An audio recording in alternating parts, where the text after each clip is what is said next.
आज की इस गहन चर्चा में स्वागत है। मुझे लगता है कि अक्सर जब किसी देश की ताकत या उसकी महानता की बात होती है तो सबसे पहले दिमाग में विशाल भूभाग या खनिजों की खदानें ही आती हैं। बिल्कुल, वही विशाल जमीन या गगनचुंबी इमारतें या फिर एक अभेद्य सैन्य ताकत। सदियों से राष्ट्रों को इन्हीं पैमानों पर मापा जाता रहा है। लेकिन आज का हमारा मिशन इसी गहरी बैठी हुई गलतफहमी को दूर करना है। एकदम सही। आज हम ये समझने वाले हैं कि किसी भी राष्ट्र की असली ताकत सिर्फ उसकी भौतिक संपदा नहीं बल्कि वहाँ के लोग होते हैं। इंसान ही सबसे मूल्यवान संसाधन है। और आज हमारी चर्चा का आधार भूगोल की एक बहुत ही प्रामाणिक पाठ्य पुस्तक का अध्याय है जो विश्व जनसंख्या वितरण, घनत्व और वृद्धि पर केंद्रित है, जो कि जनसांख्यिकी को समझने के लिए बहुत ही बेहतरीन स्रोत है। ठीक है, तो चलिए इसे विस्तार से समझते हैं। और इसकी शुरुआत में राल्फ वॉल्डो इमर्सन के एक बहुत ही शक्तिशाली उद्धरण से करना चाहूंगी। वो उद्धरण सच में कमाल का है। उन्होंने कहा था कि स्वर्ण से नहीं वरन केवल स्त्रियों और पुरुषों से एक राष्ट्र मजबूत और महान बनता है। बिल्कुल, और इस विचार को अगर हम धरातल पर उतार कर देखें तो ये एकदम स्पष्ट हो जाता है कि सोना, जमीन या नदियां अपने आप में कोई नीतियां नहीं बनाते। जाहिर सी बात है, प्रकृति ने तो बस संसाधन बिखेर दिए। हाँ, लेकिन ये भौतिक संसाधन तब तक पूरी तरह से निष्क्रिय रहते हैं जब तक इंसान अपनी बुद्धि और तकनीक से उनका उपयोग न करे। वही तो, किसी भी देश के निवासी ही उसके वास्तविक संसाधन होते हैं। वही ये तय करते हैं कि प्राकृतिक संपदा का दोहन कैसे होगा और समाज की दिशा क्या होगी। और अंततः एक देश की पहचान उसके निर्जीव भूभाग से कम और उसके सजीव लोगों से ज्यादा होती है। इसीलिए ये सिर्फ भूगोल का विषय नहीं है, ये अर्थशास्त्र और समाजशास्त्र का भी मूल बन जाता है कि दुनिया में कितने लोग हैं, वे कहाँ बसे हैं और उनके जन्म मृत्यु का गणित कैसे काम करता है, और वो इतिहास के अलग अलग कालखंडों में पलायन क्यों करते हैं। और जब हम इस गणित के पन्नों को पलटते हैं तो कुछ ऐसे आंकड़े सामने आते हैं जो सच में नजरिया बदल सकते हैं। 21वीं सदी की शुरुआत के आंकड़े ही ले लीजिए। हाँ, 21वीं सदी की शुरुआत में ही दुनिया की आबादी 600 करोड़ यानी 6 बिलियन को पार कर गई थी। और आज तो ये संख्या उससे भी कहीं आगे निकल चुकी है। यहाँ एक बहुत ही दिलचस्प बात सामने आती है। अरबों की विशाल आबादी इस धरती पर एक समान रूप से नहीं बटी हुई। बिल्कुल नहीं, ऐसा बिल्कुल नहीं है कि पृथ्वी के हर हिस्से में इंसानों की बराबर हिस्सेदारी हो। इसके लिए भूगोलवेत्ता जॉर्ज बी क्रेसी ने एशिया की जनसांख्यिकी को लेकर एक बहुत ही मजेदार टिप्पणी की थी। हाँ, उनकी वो टिप्पणी बहुत ही सटीक है। उन्होंने कहा था कि एशिया में बहुत अधिक स्थानों पर कम लोग और कम स्थानों पर बहुत अधिक लोग रहते हैं। पहली बार सुनने में किसी पहेली जैसा लगता है, लेकिन असल में ये दुनिया की आबादी के वितरण का सबसे बड़ा सच है। और ये सिर्फ एशिया तक सीमित नहीं है ना? एकदम सही, ये पूरे विश्व का वैश्विक प्रारूप है। यहाँ जो बात सबसे आकर्षक है वो ये है कि दुनिया की लगभग 90% आबादी धरती के केवल 10% हिस्से पर सिमटी हुई है। मतलब ये सोचने वाली बात है कि हम इंसान इतने आजाद होकर भी पूरी पृथ्वी पर नहीं फैले हैं। हम बहुत ही चयनात्मक प्रजाति हैं। हम कुछ बेहद विशिष्ट और रहने लायक कोनों में सिकुड़े हुए हैं। और बाकी 90% जमीन लगभग खाली पड़ी है। हाँ, जिसमें विशाल मरुस्थल, घने वर्षावन, हिमालय जैसी पर्वत श्रृंखलाएं और बर्फीले वीराने शामिल हैं। इस असमानता को अगर हम और गहराई से देखें तो दुनिया के 10 सबसे अधिक आबादी वाले देशों में विश्व की 60% आबादी रहती है। और सबसे बड़ी बात, इन 10 देशों में से 6 देश तो अकेले एशिया में ही हैं। ये कोई संयोग तो नहीं हो सकता? बिल्कुल नहीं। ये सोचने पर मजबूर करता है कि जमीन के उन 10% हिस्सों में आखिर ऐसा क्या गुरुत्वाकर्षण है जो लोगों को खींचता है। ये गुरुत्वाकर्षण वाली बात बहुत दिलचस्प है।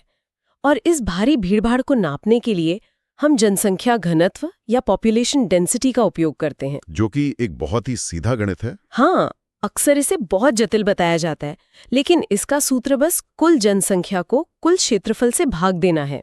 अगर हम इसे असली दुनिया के उदाहरण से समझे तो मुंबई का धारावी या न्यूयॉर्क का मैनहट्टन देख लीजिए, जहाँ हर एक वर्ग किलोमीटर में हजारों लोग रहते हैं। इमारतों के ऊपर इमारतें और सड़कों पर भारी दबाव। और दूसरी ओर रूस का साइबेरिया या भारत का थार मरुस्थल, जहाँ कई किलोमीटर तक कोई इंसान नजर नहीं आता। ये घनत्व का अंतर हमें संसाधनों, पानी और बुनियादी ढांचे पर इंसानों के भारी दबाव के बारे में बताता है। और इसी दबाव की जड़ें उन कारकों में छिपी हैं जो लोगों को किसी खास जगह पर बसने के लिए प्रेरित करते हैं। सबसे पहले तो भौगोलिक कारक ही आते हैं, जिसमें सबसे ऊपर है पानी। हाँ, जल ही जीवन है। कोई दार्शनिक कहावत नहीं है, बल्कि मानव बस्तियों का सबसे बड़ा नियम है। पीने के लिए, खेती के लिए, उद्योगों के लिए पानी सबसे जरूरी है। इसीलिए सिंधु घाटी हो या नील नदी की घाटी, हमेशा से नदी घाटियां सबसे घनी बसी रही हैं। और पानी के साथ साथ जमीन का आकार भी तो मायने रखता है। बिल्कुल, लोग हमेशा समतल मैदानों में रहना पसंद करते हैं। जैसे भारत का गंगा का मैदान, जहां फसल उगाना और सड़कें बनाना आसान है। जबकि हिमालय जैसे ऊंचे पहाड़ी इलाकों में आबादी न के बराबर होती है, क्योंकि वहां जीवन बहुत संघर्षपूर्ण है। और फिर जलवायु भी एक बहुत बड़ा फिल्टर है। प्रकृति की अपनी सख्त छलनी होती है। अत्यधिक गर्म मरुस्थल या हड्डियों को गला देने वाले ठंडे इलाके इंसानों के रहने लायक नहीं होते। भूमध्य सागरीय प्रदेश इसका बेहतरीन उदाहरण है। अपनी सुखद जलवायु के कारण वे इतिहास के शुरुआती कालों से ही बसे हुए हैं। मौसम के अलावा मिट्टी की गुणवत्ता भी बहुत बड़ा कारक है। उपजाऊ और दोमट मिट्टी वाले प्रदेश इंसानों को बहुत आकर्षित करते हैं। जहाँ की जमीन लाखों लोगों का पेट भर सके, वहाँ घनी आबादी का बसना तो तय है। लेकिन भौगोलिक कारकों के बाद आर्थिक कारक भी हावी होने लगते हैं। बिल्कुल, इंसान सिर्फ खेती और पानी देखकर एक जगह नहीं रुकता, उसे रोजगार और बेहतर जीवन स्तर भी चाहिए।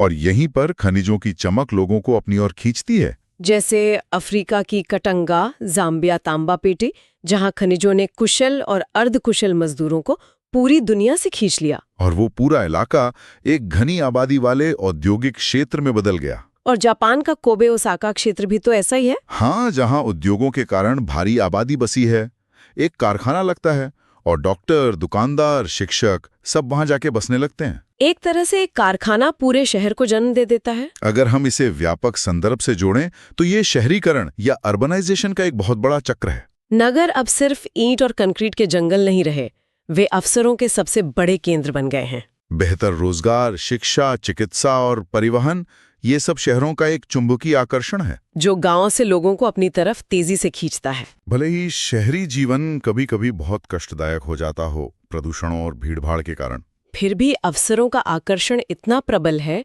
कि लोग वहां जाना बंद नहीं करते। और इसके साथ कुछ सामाजिक और सांस्कृतिक कारक भी लगातार काम करते हैं। हाँ, कई बार लोग धार्मिक महत्व के कारण किसी जगह बसते हैं या राजनीतिक अशांति और युद्ध के कारण अपना घर बार छोड़ने पर मजबूर हो जाते हैं। और यही पलायन हमें जनसांख्यिकी के सबसे गतिशील हिस्से की ओर ले जाता है, जनसंख्या वृद्धि और प्रवास। इस बढ़ते मानव जाति के आंकड़े सच में चौंकाने वाले हैं। पिछले 500 सालों में इंसान की आबादी 10 गुना से ज्यादा बढ़ चुकी है। और 20वीं सदी में तो ये 100 सालों में ही 4 गुना बढ़ गई। और आज तो हर साल दुनिया में लगभग 8 करोड़ नए लोग जुड़ जाते हैं। तो इस सब का मतलब क्या है? परिवर्तन सिर्फ जन्म से तो नहीं होता ना? बिल्कुल नहीं। परिवर्तन के 3 मुख्य घटक हैं, जन्म, मृत्यु और प्रवास। तो जन्म और मृत्यु के गणित को समझने के लिए अशोधित जन्म दर और मृत्यु दर का इस्तेमाल होता है। हाँ, अशोधित जन्म दर यानी 1 साल में प्रति 1000 जनसंख्या पर जन्म लेने वाले बच्चे, और अशोधित मृत्यु दर यानी प्रति 1000 लोगों पर 1 वर्ष में होने वाली मौतें। इसमें एक बहुत सूक्ष्म पहलू ये है कि अगर जन्म दर स्थिर भी रहे लेकिन बेहतर चिकित्सा से मृत्यु दर में अचानक गिरावट आ जाए तो भी वहां की कुल आबादी में एक जबरदस्त उछाल आ जाता है। और फिर आता है तीसरा और सबसे सक्रिय घटक, प्रवास यानी माइग्रेशन। इसमें लोग एक जगह से दूसरी जगह जाते हैं। एक उद्गम स्थान होता है और एक गंतव्य स्थान। लोग बिना वजह अपना उद्गम स्थान नहीं छोड़ते। इसके पीछे 2 तरह के कारक काम करते हैं। एक तो होते हैं प्रतिकर्ष कारक, जिन्हें हम पुश फैक्टर्स कहते हैं, जो बेरोजगारी, राजनीतिक उपद्रव, सूखा या महामारियां हो सकती हैं, जो लोगों को अपना घर छोड़ने पर मजबूर करती हैं। और दूसरी तरफ होते हैं अपकर्ष कारक यानी पुल फैक्टर्स, जो लोगों को चुंबक की तरह खींचते हैं, जैसे काम के बेहतर अवसर, शांति, सुरक्षा और अच्छी जलवायु। इंसान हमेशा एक बेहतर भविष्य की तलाश में रहता है और इसमें एक बहुत ही रोचक भाषाई विरोधाभास भी है। वो क्या? कि क्या एक ही व्यक्ति एक ही समय में उत्प्रवासी और आप्रवासी दोनों हो सकता है? अगर ध्यान से देखें तो बिल्कुल हो सकता है। जब कोई व्यक्ति अपना पुराना शहर छोड़ता है तो उद्गम स्थान के लोगों के लिए वह एक उत्प्रवासी है, और उसी पल जब वो नए शहर में कदम रखता है तो गंतव्य स्थान के लिए वो एक आप्रवासी बन जाता है। बस देखने का नजरिया और भौगोलिक संदर्भ बदल जाता है। ये समाज की गतिशीलता का बेहतरीन उदाहरण है। और इसे समझाने के लिए जनांकीय संक्रमण सिद्धांत है, जो बहुत ही शानदार तरीके से समझाता है कि समाज कैसे अशिक्षित अवस्था से निकलकर आधुनिक और औद्योगिक बनता है। इस सफर को 3 मुख्य अवस्थाओं में बांटा गया है। पहली अवस्था तो बिल्कुल हमारी पुरानी दुनिया जैसी है, जहां जन्म दर और मृत्यु दर दोनों बहुत ऊंचे होते हैं। क्योंकि चिकित्सा विकसित नहीं थी, महामारियां आम थीं और भोजन की कमी से अकाल पड़ते थे। और परिवार ज्यादा बच्चे पैदा करते थे इस उम्मीद में कि कुछ तो जीवित बचेंगे। फिर समाज दूसरी अवस्था में प्रवेश करता है, जहां विज्ञान प्रगति करता है। स्वास्थ्य और स्वच्छता में सुधार से मृत्यु दर तेजी से घटती है। लेकिन समाज की मानसिकता तुरंत नहीं बदलती, इसलिए जन्म दर ऊंची ही रहती है। और मृत्यु दर गिरने तथा जन्म दर ऊंची रहने से जनसंख्या में भारी वृद्धि होती है, जिसे जनसंख्या विस्फोट कहते हैं। आखिरकार दशकों के बदलाव के बाद समाज तीसरी अवस्था में पहुंचता है, जहां लोग शिक्षित और शहरी हो जाते हैं और परिवार का आकार खुद नियंत्रित करने लगते हैं। नतीजतन जन्म दर में भारी कमी आती है और वो मृत्यु दर के लगभग बराबर आ जाती है। यह एक महत्वपूर्ण सवाल खड़ा करता है कि क्या होगा अगर इंसान अपनी बढ़ती आबादी को हालात के हिसाब से न ढाल पाए। इसी को लेकर 1798 में थॉमस माल्थस ने एक बहुत ही गंभीर चेतावनी दी थी। हाँ, उनका सिद्धांत था कि इंसानों की आबादी गुणोत्तर रूप से बढ़ेगी, यानी 2, 4, 8, 16 के क्रम में, जबकि खाद्य आपूर्ति केवल अंकगणितीय रूप से यानी 1, 2, 3, 4 के क्रम में बढ़ेगी। जिससे एक समय आएगा जब खाद्य आपूर्ति कम पड़ जाएगी और फिर प्रकृति अपना क्रूर तरीका अपनाएगी, अकाल, बीमारी या युद्ध के रूप में, जो आबादी को वापस गिरा देगा। ये सुनने में बहुत डरावना लगता है, लेकिन मानव इतिहास ने माल्थस दी इस भविष्यवाणी को काफी हद तक गलत साबित किया है। बिल्कुल, इंसान ने अपनी तकनीकी प्रगति और हरित क्रांति के जरिए कृषि उत्पादन को बहुत बढ़ा दिया। और साथ ही परिवार नियोजन जैसे आधुनिक उपायों से आबादी को नियंत्रित करना भी सीख लिया। आज गर्भ निरोधक उपायों और कर निरुत्साहक नियमों से आबादी को उस विनाशकारी बिंदु तक पहुंचने से रोका जा रहा है।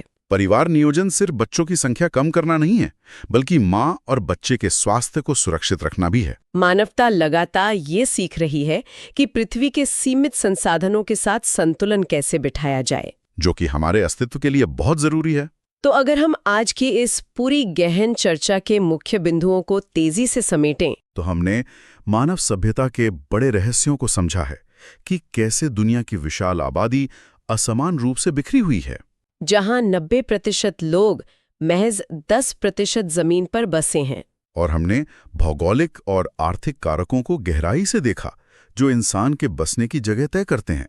मीठा पानी, समतल जमीन, जलवायु और खनिजों से मिलने वाला रोजगार। और ये भी समझा कि कैसे समाज जनांकीय संक्रमण की 3 अवस्थाओं से गुजरता है। ये सब जानने के बाद चर्चा के अंत में एक बहुत ही रोचक विचार मेरे मन में आता है। क्या विचार है? आज हमने जाना कि कैसे नदियां, उपजाऊ मिट्टी और रोजगार हमेशा से लोगों को अपनी ओर खींचते रहे हैं, यानी पुल फैक्टर्स बने रहे हैं। हाँ, हमेशा से इंसान इन्हीं की तलाश में पलायन करता रहा है।